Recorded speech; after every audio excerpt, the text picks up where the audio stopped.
How's it going, Top Price TV? My name is Jack, and welcome to my preview for the Barnsley game at the City Ground at the weekend. So yeah, obviously Barnsley were a bit of a bogey side for us. 3 games, the last 3 games we played, all been losses. It's not ideal by any stretch of the imagination. One positive you can look at this fixture though is the fact that we are at home. Last time we played them at the City Ground, it was a 1-0 win courtesy of Ben Watson goal. So you can take positivity in that. You look at Barnsley's last couple of games.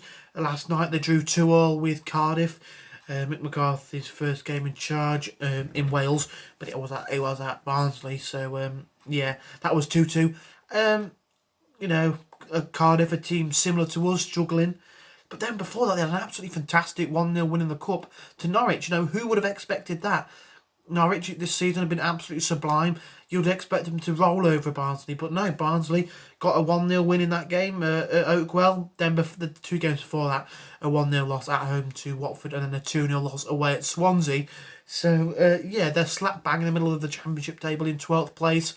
Valerian Ismail, their manager, not doing a bad job, to be honest. They did very, very well to stay up last season. I think it was courtesy of Wigan maybe having points deducted that they didn't stay up.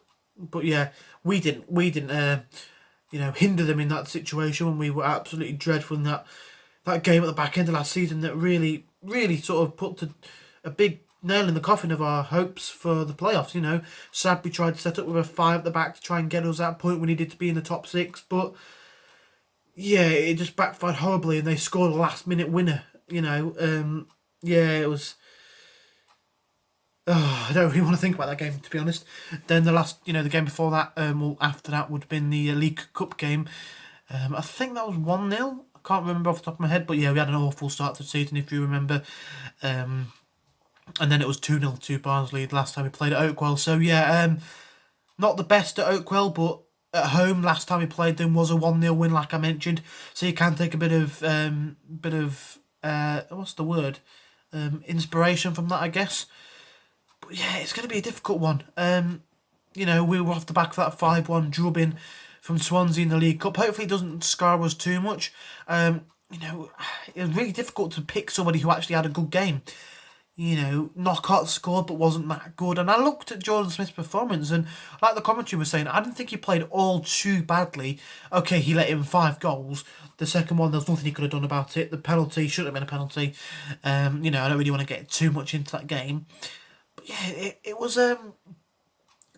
weird to see a lot of people on Twitter giving him a lot of stick, saying he didn't play very well, he had a poor game, it's clear to see that Samba's much better than him, which he is. He definitely is.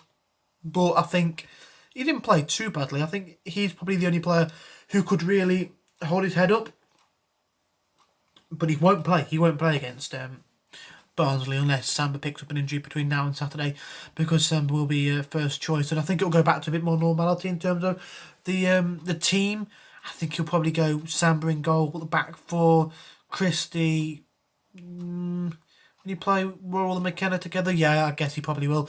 I'm not sure if Ribeiro will be back or not. I presume he'll have more of a ban for a straight red, so Bong might have to start again. And it's a weird one with Bong. First game he played for the club, dreadful, against Hull. Absolute, I think it was either Hull or Cardiff. Not Cardiff, Charlton, I can't remember. It was one of those games that we lost on a Wednesday night Sky Sports Red Button game. Yeah, and he was absolutely dreadful. And then he played against Cardiff in the FA Cup and he was fantastic. And he played against Cardiff in the FA Cup and he was awful. So, I can't remember if he's played between that game last season and the Cardiff game. If he hasn't, then it's a bad game, good game, bad game, good game. So maybe he could come up trumps here. I think the 2 in front of the defence, you look at probably Sambasau and Cafu. I think Basharu didn't play very well. Didn't have a great game, so I reckon it'll be Cafu and Sau just in front. But Sau is wanted by a Turkish club, and you just got to look at our recruitment in the summer. So in the winter so far, it's not been great. We highlighted our man we wanted, Ben Whiteman from Doncaster. We really wanted him. He could have gone to Barnsley in the summer actually, because they were quite heavily linked with him. But we saw him. He decided to stay at Doncaster. We saw him highlighted him. He was a guy we wanted, went to Preston. We wanted Conor Hourihane on loan from Aston Villa, went to Swansea. We want Dan Gosling, and it might still happen, but he'd rather stay at Bournemouth and help them get promoted, which I can't really blame him, to be honest. Who would want to come to a team who are fighting relegation in an absolute heap of it at the minute, really? So it'd be interesting to see if we do get anybody over the line in that position. I think we do need somebody in that position.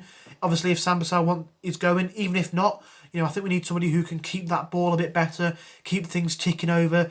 Someone who's a bit more streetwise. They don't go diving into silly tackles and leaving, dangling legs around, just begging for a yellow card. We need somebody who's a bit more wiser. We've got that in Arter, but he's not really been great, and he's played with injuries as well. I would have loved the Jack Wilshere, but again, he went to Bournemouth. I don't think we had any chance of getting him anyway, but it would have been nice. Then in front of those two, I'd love to see Filip Krovinovic get his debut in behind the striker. I think he could be a really interesting player for us. He's on loan to the end of the season, and obviously Forest fans will remember him from getting absolutely clattered by Cash at the back end of last season in that 2-2 draw at the Hawthorns. But he could be a good player. We're lacking that bit of creativity behind the striker. We've got Cafu in there at the minute, but I think somebody else who's able to unlock a defence, pick the lock with a pass, is someone that we kind of need. And then in front of him, the front three, it's difficult because you look at Amiobi. He had a fantastic game against Millwall, and then against Middlesbrough was absolutely, he was just a passenger. I'd love to see Lolly start and try and rekindle his form, and then maybe knock out on the other side. But it's really tricky because, you look at the way that the two players played in the last game. No one could say they had a good game, so it's difficult to see whether they will be trusted. But yeah, it's really difficult to say. If I had to put two names down for the wingers, I'd probably say Amiobi will start because I know Chris Hughton quite likes him, and I don't know, maybe Mighton might get a start. He looked good against Millwall, but against Middlesbrough was a shadow of his former self again. So I don't know, that's a bit of a difficult one, and I think up front he'll probably go with Graben. We are linked to Glenn Murray, who, I don't know, there's been a lot of negativity towards that signing because he is 37. He is an older striker now. His mobility is going to be reduced drastically, but he knows where the back of the net is. And if we can get the ball to him with a Krovinovic, maybe he can score the goals. And like somebody said on Twitter, I can't remember which account it was, but they said that this transfer window in the winter, in January, isn't about players for the future. It's not about players who can come in and, they're going to light the league on fire, or they're going to come in and they're going to be at the club for another 5-10 years, who can really build the team around to get in the Premiership. They're players that are going to come in to try and help us reach safety, try and help us remove all worry of relegation from our season. And I think with a Dan Gosling and with a Glenn Murray, they could do that. Who knows really whether they will come on permanent or they'll be coming on loans. But yeah, it's a really strange one. In terms of the fact that we're not looking for players who can stay for a while. We're just looking at players who can just come in. They're professional, they're wise, they've been in this situation before. They can just, players that, like Glenn Murray, someone that Houghton can trust in. And I think it's not really a bad signing if you're just looking at it from now to the end of the season. And then in the summer we can look to try and do a bit of joined up thinking when it comes to who we're going to bring in. We need to bring in players who, we're not just buying any Tom, Dick or Harry. We're not just buying someone who, they're out of contract, we'll get them in. You look at Blackett, came in and he's not really featured. You look at Guerrero, we got him in and then we're looking at getting him out.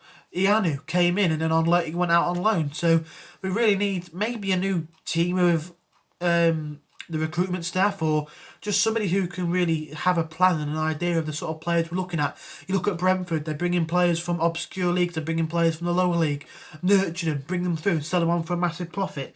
You look at teams like Preston, they have a link to Irish football and they're bringing in young Irish talent. You look at Sean Maguire that they've got.